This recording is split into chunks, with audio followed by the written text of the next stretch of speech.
ठीक है, इधर ध्यान दो। कल अपन ने क्या देखा था? Power failure. कल अपन ने क्या देखा था? Power failure. प्रॉब्लम को पकड़ो आप, ठीक है। कोई सेट अगर आपके पास पावर फेल्यूर कंडीशन में आता है, कोई सेट आपके पास पावर फेल्यूर कंडीशन में आता है, तो कल मैंने आपको क्या बताया था? सबसे पहले पावर फेल्यूर मीन्स आप सॉफ्टवेयर चेक करो, सॉफ्टवेयर का एरर चेक करो।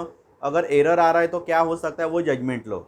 अगर मोबाइल कनेक्ट नहीं हो रहा है, ठीक है, कोई मोबाइल कनेक्ट नहीं हो रहा है कंप्यूटर में, तो फिर उसका हार्डवेयर में डायग्नोस करो।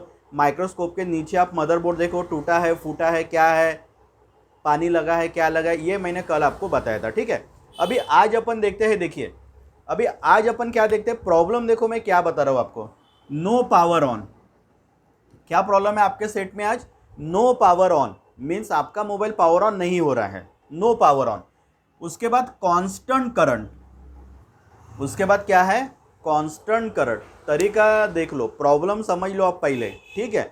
आपके कल अपन ने क्या देखा था? Problem no power on. कल अपन ने क्या देखा था? No power on. कल अपना करंट का कोई जजमेंट था क्या? नहीं था। कल अपन ने बिना करंट अपन ने एक जजमेंट लिया कि no power on, sorry power failure. आपका मोबाइल कल अपन ने देखा था पावर फेल्योर। आज क्या देख रहे हैं अपन? No power on constant current. No power on constant current means आपका मोबाइल पावर ऑन नहीं हो रहा है, आपका मोबाइल पावर ऑन नहीं हो रहा है। और जब आप डीसी में, ये है आपकी डीसी मशीन, ये है आपकी डीसी मशीन, अगर आप हार्डवेयर का काम कर रहे हैं तो आपके पास ये डीसी मशीन होना बहुत ही इम्पोर्टेंट है, समझ गए। अगर आप हार्डवेयर का काम कर रहे हैं, हार्डवेयर का काम करना चाहते हैं, तो आपके पास ये डीसी मशीन होना बहुत ही इम्पोर्टेंट है। ये एक बात आप समझ लीजिए, बिना डीसी आप मोबाइल का जजमेंट नहीं ले सकते, बिना डीसी आप मोबाइल का जजमेंट नहीं ले सकते, ये भी आप समझो। आपको सॉफ्टवेयर का भी नॉलेज होना चाहिए, आपके पास डीसी भी होना चाहिए, अगर आपको कंप्लीट काम करना है तो। आज अपन देख रहे हैं नो पावर ऑन, आपका मोबाइल ऑन नहीं हो रहा है। आपका मोबाइल ऑन हो रहा है क्या? नहीं हो रहा है, ठीक है। कांस्टेंट करंट मींस जब आपका मोबाइल आप डीसी में कनेक्ट कर रहे हैं, आपका मोबाइल आप डीसी मशीन में कनेक्ट कर रहे हैं, तो कांस्टेंट करंट है। अब करंट एक्स वाई जेड कोई भी हो सकता है, 50 हो सकता है, 60 हो सकता है, 70 हो सकता है, 80 हो सकता है, 100 हो सकता है। बात को समझो आप, ठीक है। No power on constant current, आपका मोबाइल ऑन नहीं हो रहा है, आपका मोबाइल ऑन नहीं हो रहा है।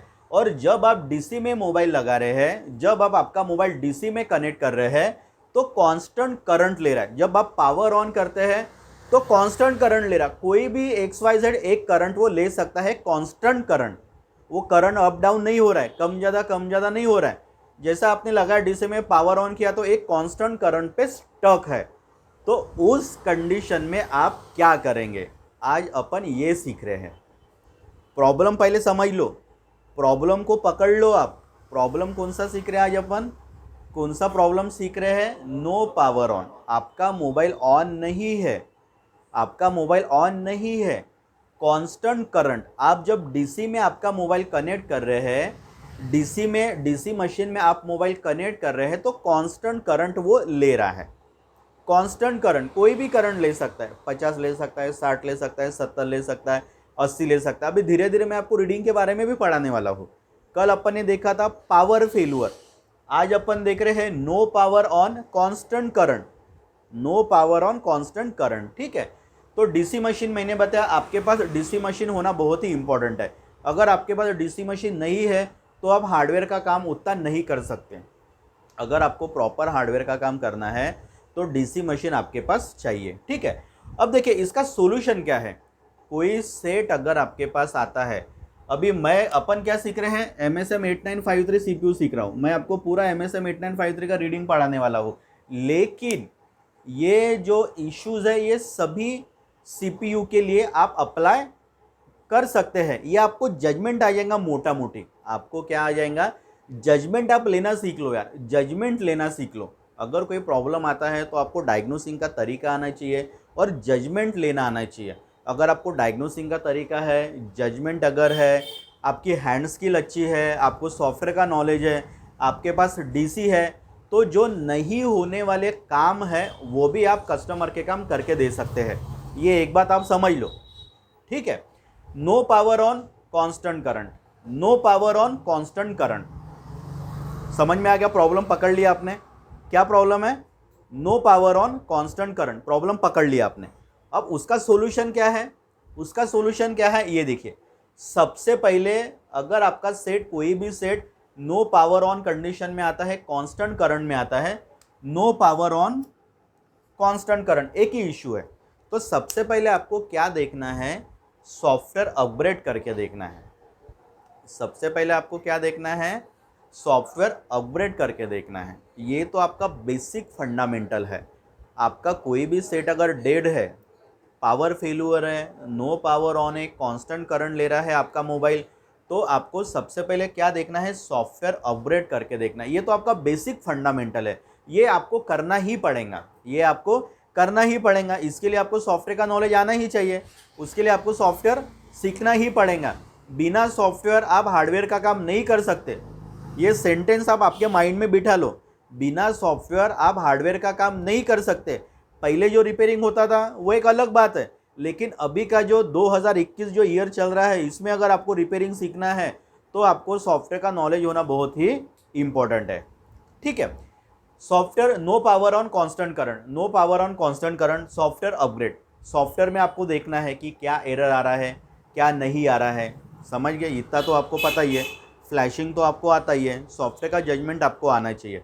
अगर मोबाइल कनेक्ट हो रहा है, सॉफ्टवेयर में अगर ले रहा है मोबाइल, सॉफ्टवेयर में अगर ले रहा है, एरर दे रहा है, तो आप उसके ऊपर से जजमेंट ले सकते हैं कि क्या एरर दे रहा है, क्या इशू हो सकता है, पहली बात। ठीक है, अगर कोई सॉफ्टवेयर में एरर आता है, अगर कोई सॉफ्टवेयर में एरर आता है आपके मोबाइल में, तो आप ऐसा अंदाज लगा लीजिए कि ये ईएमएमसी का प्रॉब्लम हो सकता है। ठीक है, कंसेप्ट समझ जाइए, प्रॉब्लम समझ लो, प्रॉब्लम को पकड़ो। अपन क्या सीख रहे हैं? सबसे पहले तो आप ये समझो, अगर आपको यही नहीं पता है कि आप लोग क्या सीख रहे हैं, तो आपको आगे का कुछ भी नहीं पता चलेगा। समझ रहा मैं क्या बोल रहा हूँ? अगर आप अपन क्या कौन सी चीज़ सीख रहे हैं, सबसे पहले आप ये चीज़ समझ लो। अपन सीख रहे हैं no power on constant current. आपका मोबाइल बंद है, टोटल पावर ऑन नहीं हो रहा है, और जब आप डीसी पे लगाते हैं, जब आप डीसी मशीन में आपका मोबाइल चेक कर रहे हैं, तो कांस्टेंट करंट ले रहा है। अब वो करंट कोई भी ले सकता है, एक्स वाई जेड। करंट क्या है, क्या रीडिंग्स रहता है, ये अपन धीरे धीरे सब सीखेंगे। ठीक है, अभी इतना समझ लो, no power on constant current. अब इस कंडीशन में कोई मोबाइल आपके पास आता है, सिंपल तरीका है। सबसे पहले आप सॉफ्टवेयर चेक करो, सॉफ्टवेयर में मोबाइल कनेक्ट हो रहा है क्या, वो चेक करो। अगर कनेक्ट हो रहा है तो आप उसको फुल फ्लैश करके देखो। ठीक है, अगर फ्लैशिंग में कोई एरर आता है, अगर फ्लैशिंग में कोई एरर आता है, तो ईएमएमसी का प्रॉब्लम हो सकता है। अगर फ्लैशिंग में कोई प्रॉब्लम आ रहा है, एरर आ रहा है, तो आपका ईएमएमसी आईसी का प्रॉब्लम हो सकता है। अब ईएमएमसी का प्रॉब्लम हो सकता है, तो ईएमएमसी रिपेयरिंग का एक अलग कंसेप्ट है फिर। लेकिन आपको वहाँ तक जजमेंट लेना पड़ेगा कि भैया नहीं, ये मोबाइल है पावर ऑन मोड में नहीं है, ऑफ है मोबाइल, डीसी पे मैंने लगा के चेक किया तो कांस्टेंट करंट ले रहा है। कोई भी XYZ करंट ले सकता है, कांस्टेंट करंट ले रहा है। आप फ्लैश करके देखो, सॉफ्टवेयर अपग्रेड मैंने लिखा ही है, आप फ्लैश करके देखो। फ्लैशिंग में अगर कोई एरर आ रहा है, फ्लैशिंग में अगर कोई एरर आ रहा है, तो इसका मतलब आपके सेट में ईएमएमसी प्रॉब्लम है।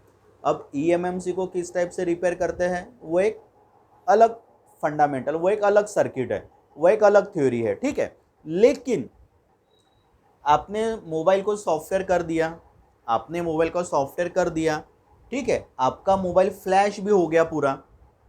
ठीक है, आपका सेट नो पावर ऑन है, डेड है, डीसी पे चेक किया, कांस्टेंट करंट ले रहा है, आपने मोबाइल को फुल फ्लैश कर दिया, आपने मोबाइल को फुल फ्लैश कर दिया, आपने मोबाइल को फुल फ्लैश कर दिया। अब फुल फ्लैशिंग के बाद आपका मोबाइल ऑन होना चाहिए, फुल फ्लैशिंग के बाद आपका मोबाइल ऑन होना चाहिए। समझ में आ रहा? ठीक है, अगर फुल फ्लैशिंग के बाद भी आपका मोबाइल ऑन नहीं हो रहा है, तो इसमें सीपीयू का भी प्रॉब्लम रह सकता है।